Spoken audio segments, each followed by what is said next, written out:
use the YouTube. All right. Okay.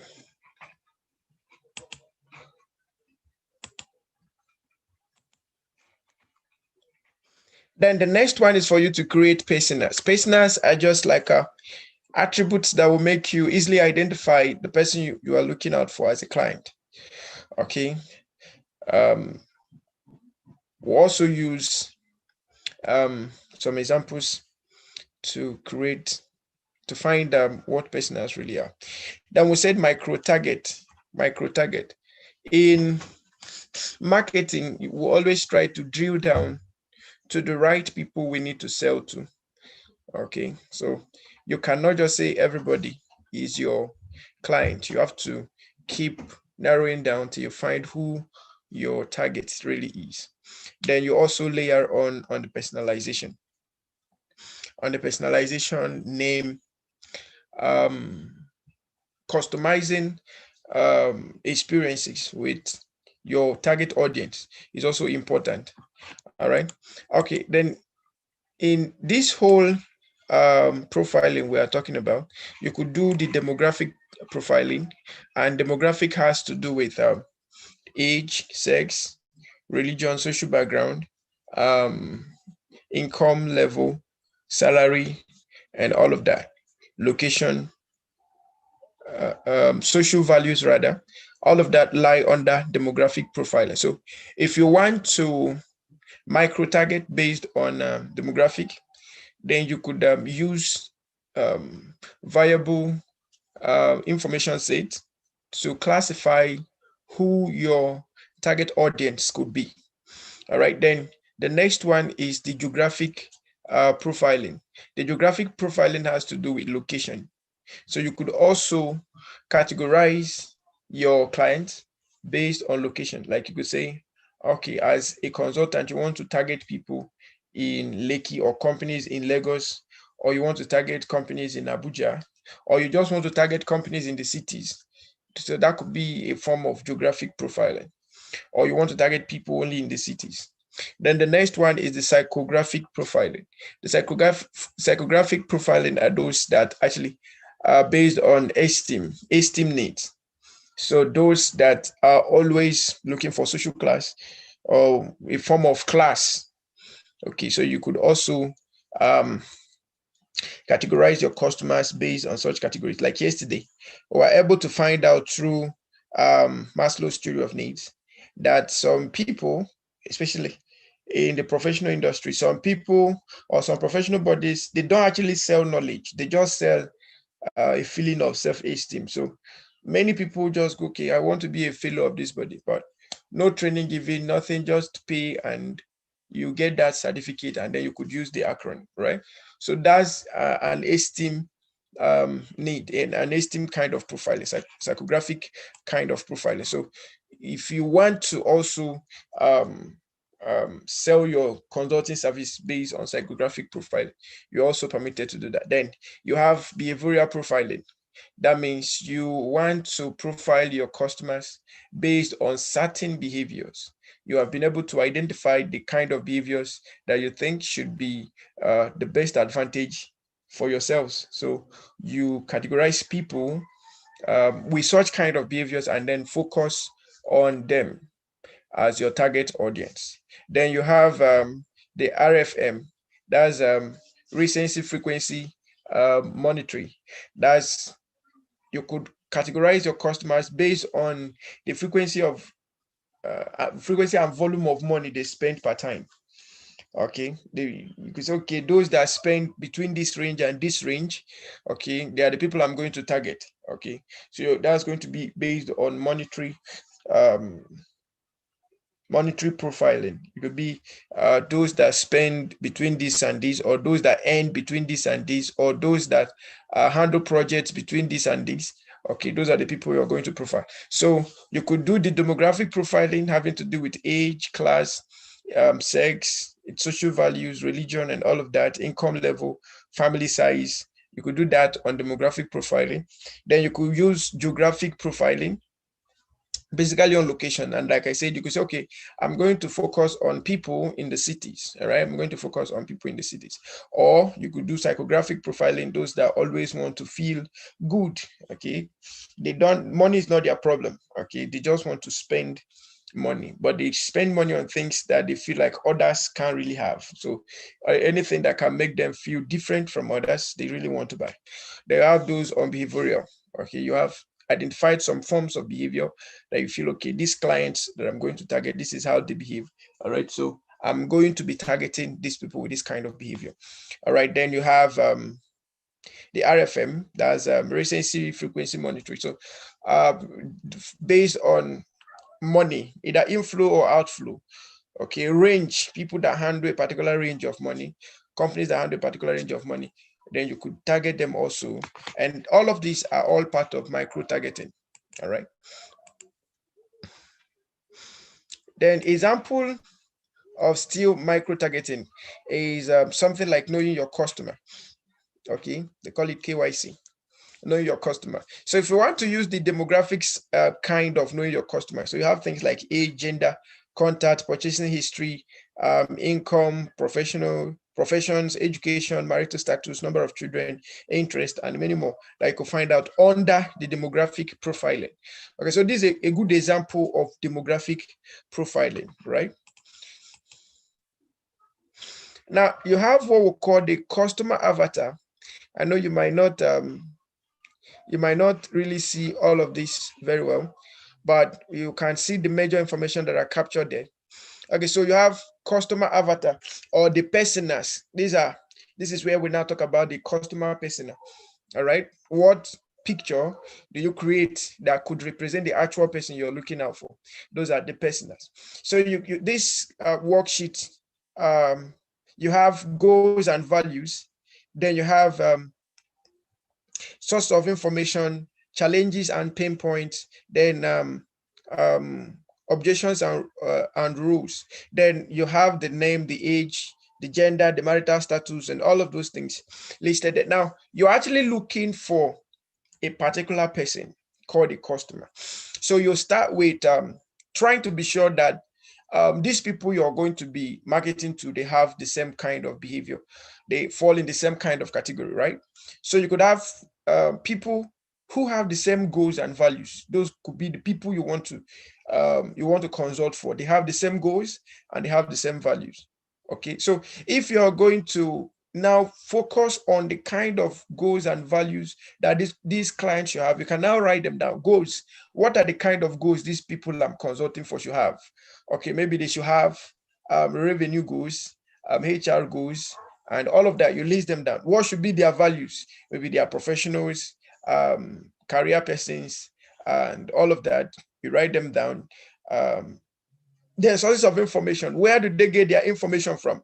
Because where they get their information from will determine where you're going to market from. Okay, if their source of information is from the newspaper, that means you possibly have to do more of your marketing through newspaper. If their source of information is the internet, then that means you have to do more of your marketing through the internet. So you can also list all of the possible places where they get their information from. All right, then their challenges and pain points. What are their challenges? You list them out. What are their pain points? You list them out. Then you have their objections and rules. What are the things that they object to, and what are the possible roles they play, especially in the buying process? What are their roles in the buying process? Are they going to be the ones to decide whether to buy or not, or they are going to be intermediaries to facilitate the purchase, or they are going to be third parties? All right. So this will help in working out the kind of customer or the kind of client you want to have. All right, this will definitely work out the kind of client or customer that you want to have. All right. Quickly, let's look at marketing communication. Marketing communication. So we'll look at the traditional marketing. We'll look at the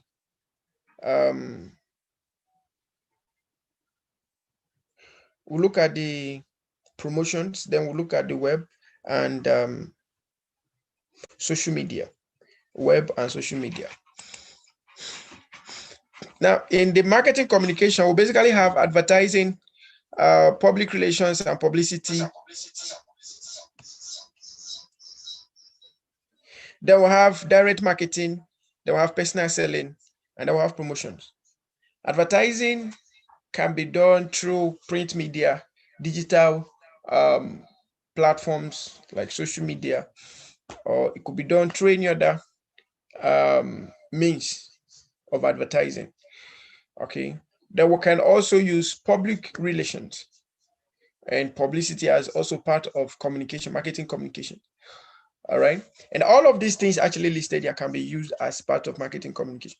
But what we are looking at is having an integrated system rather than having one single system of communication. The more integrated your marketing communication system is, the more profit, the more results it will yield. All right. So you have to adopt an integrated system that has advertising, PR and publicity, direct marketing, personal selling, and promotion. All of them joined together will give you a better result. Okay, all of them joined together will give you a better result. All right, quickly, let's look at understanding the service or product we are rendering as consultants. We have basically three interfaces here. We have demand, product, and competition. Demand, product, and competition.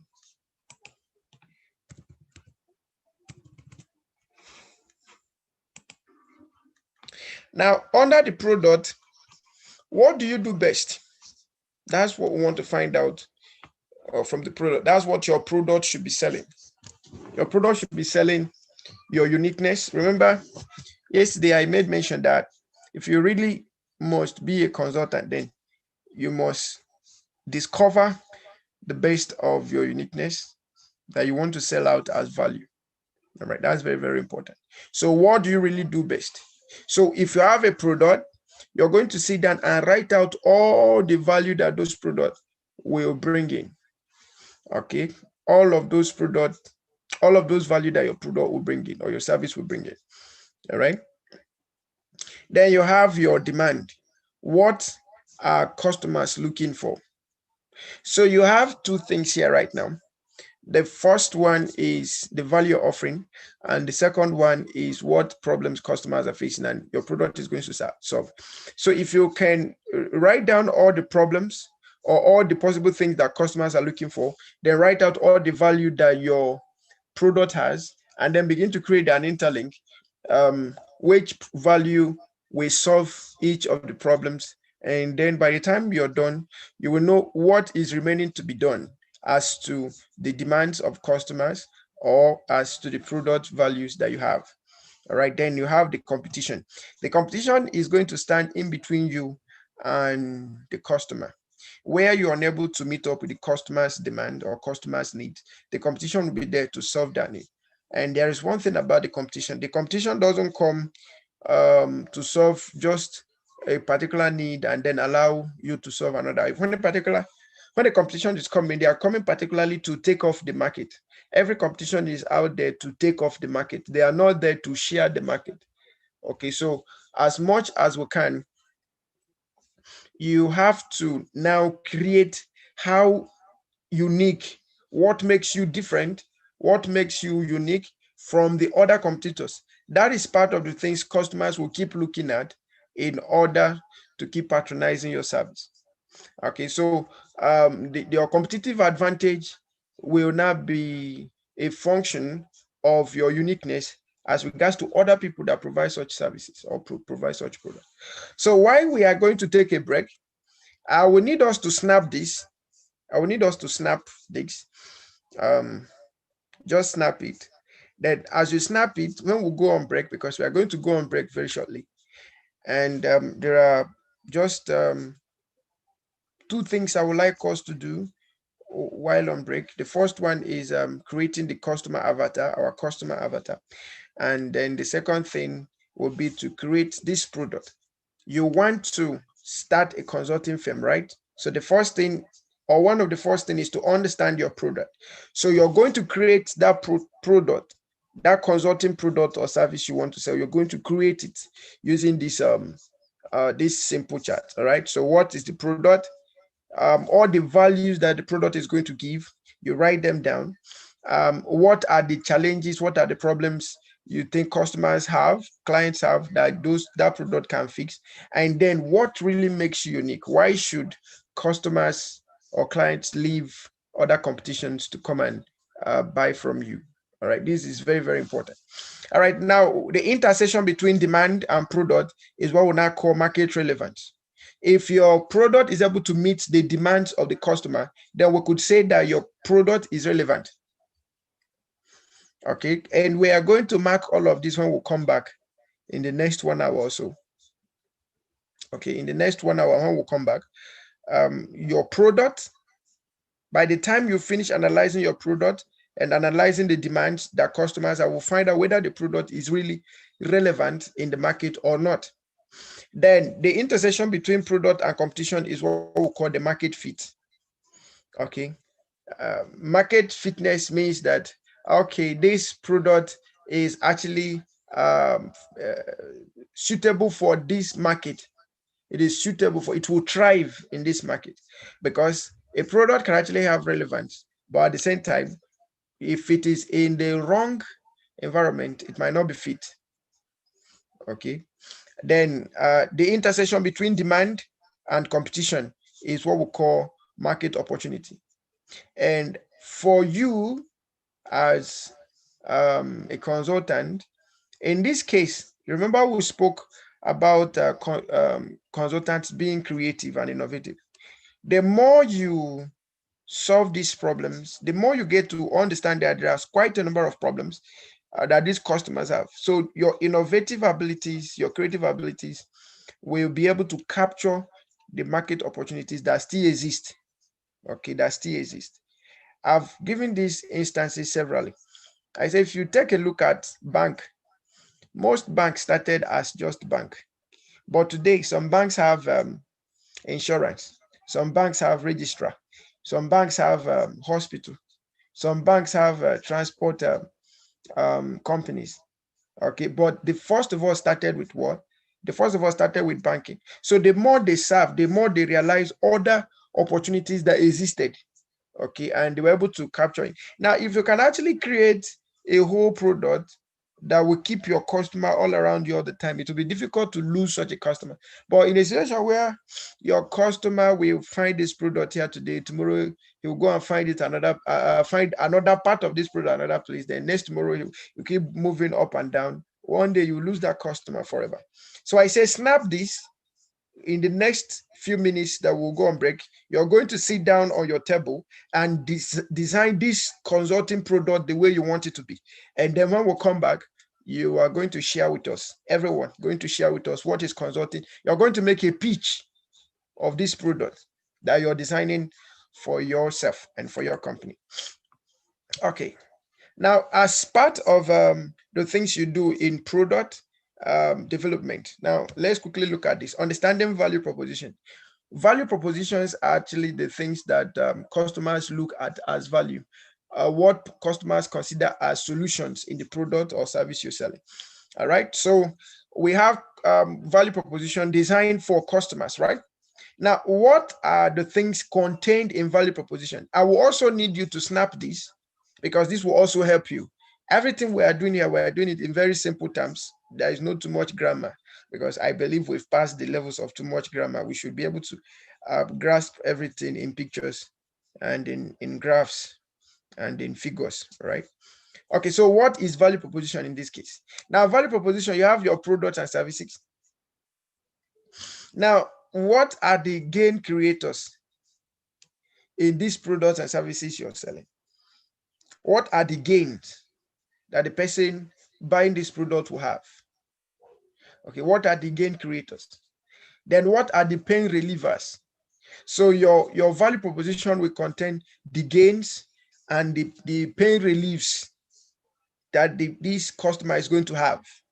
Okay, so you have gain creators for under the customer profile is going to create gain for the customer, right? The customer is going to see this as a gain for him. or for her. Then under the pain relievers, it is going to be relieving the customer of some identified pains. Okay. Then the product and services is for the customer's job to decide. The customer will decide on this product if he sees the right gains and the right pain relievers from it. Okay, so gains and pains. So what are the pains that this thing will help me get off? What are the gains I'm going to have from this? Okay, this is what the customer wants to see. Okay, in simple terms, if you have products that have real value, it takes lesser time to advertise. But products that don't really have value, it takes a longer time to advertise. So we really need to work on our products and work to be able to get it done. So when we are looking at this product, what do you do best? We should be able to create under the product the gain creators and the pain relievers. Okay, or categorically state what are the gains and the values that this customer is going to get from having this product. But meanwhile, remember that under the demand, you would have identified the pains. Okay, this is demand, right? What are customers looking for? So what are customers looking for could be things that form around their pains and possible benefits they want to have, right? So you should be able to identify this so that when you are creating your product, which is going to convey, your product is now the deliverer or the channel of delivery of the values that you've created. Okay, so your product is going to be an embodiment of the gains and the pain relievers that this customer will, at the end of the day, will be buying. All right.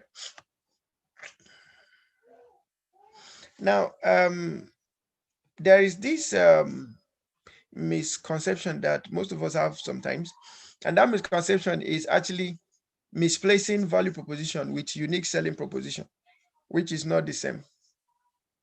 Okay.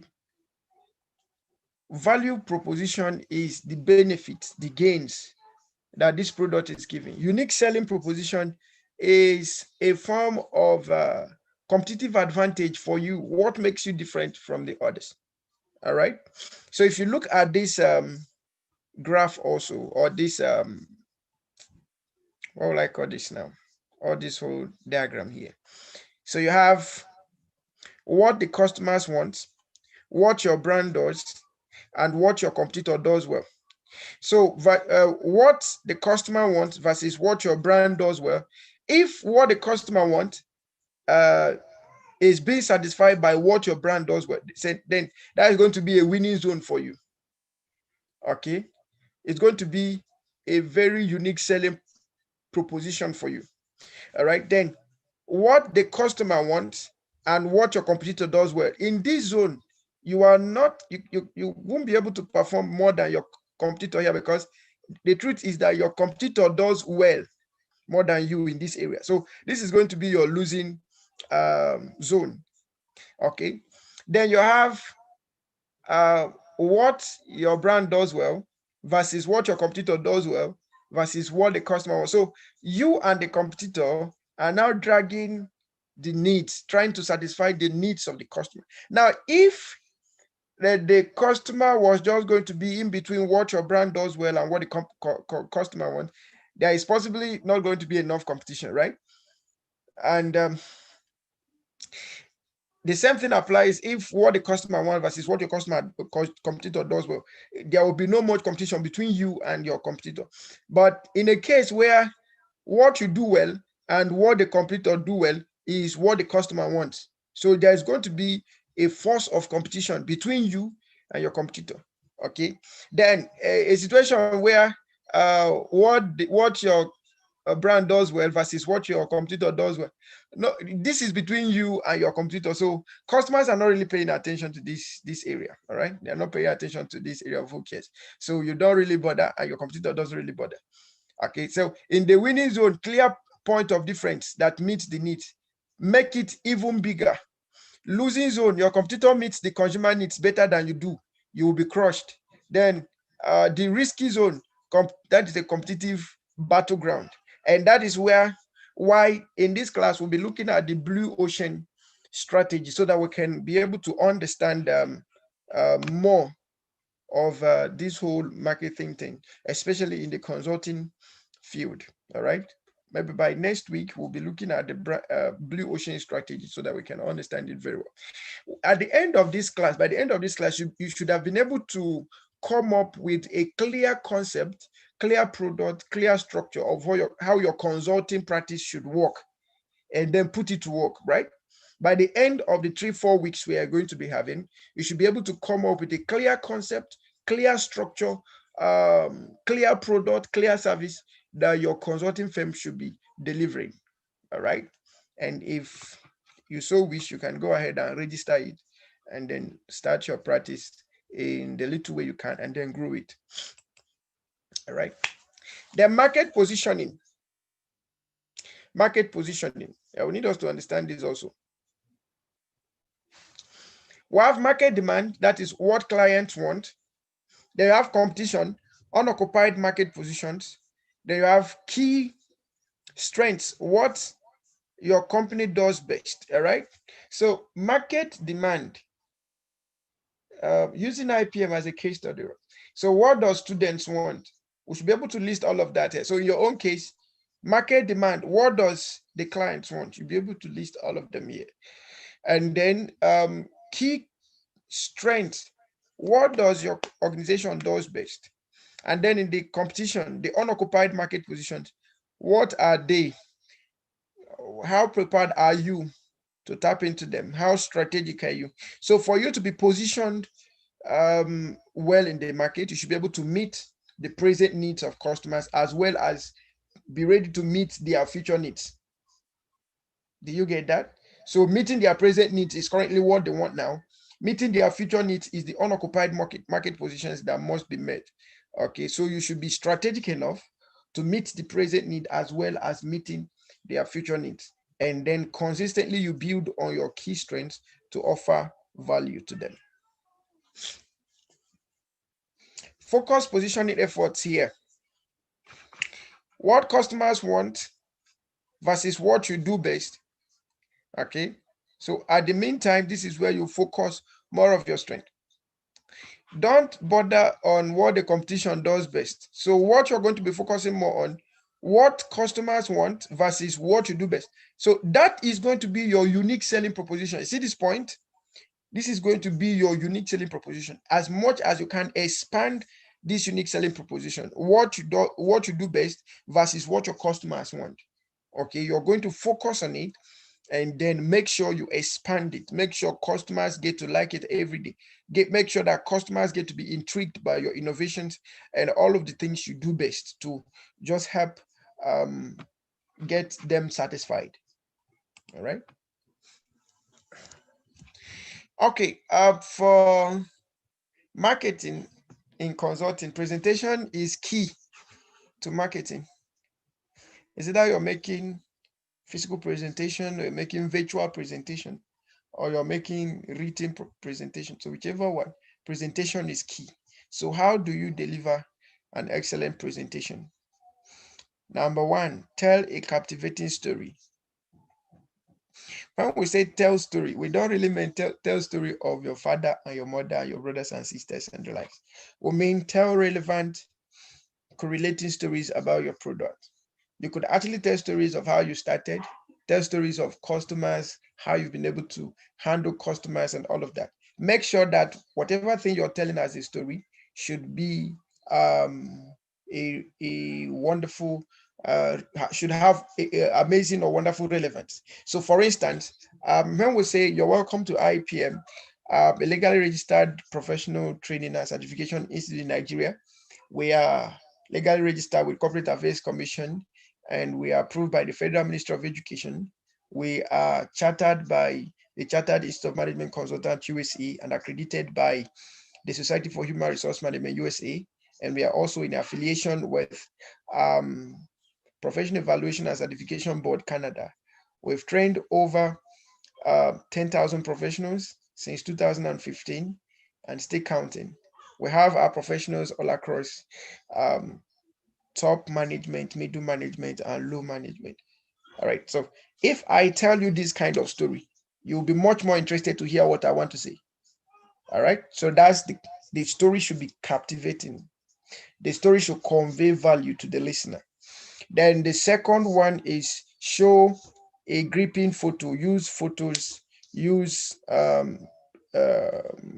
pictures as much as you can. So use photos instead of text when possible. A picture is worth 1,000 words. So find the right pictures for your presentation. Ask a rhetorical, thought-provoking question. Okay, ask a rhetorical, thought-provoking question. In fact, that's one of the best ways to closing sales. Okay, that's one of the best ways to closing sales.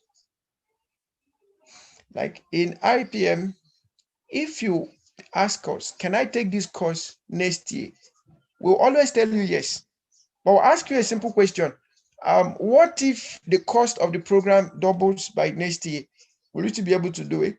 Or what if the cost triples?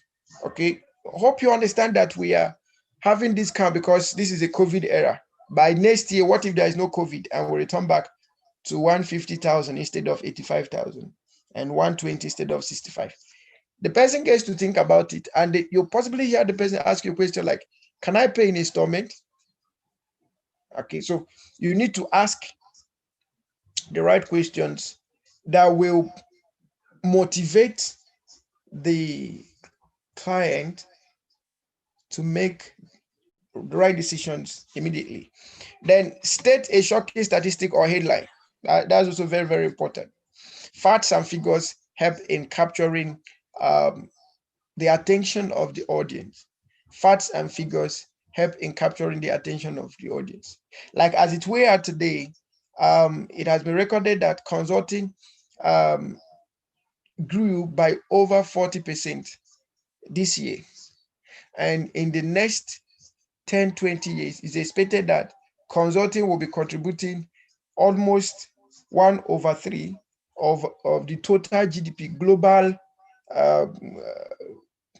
contribution to the global economic size.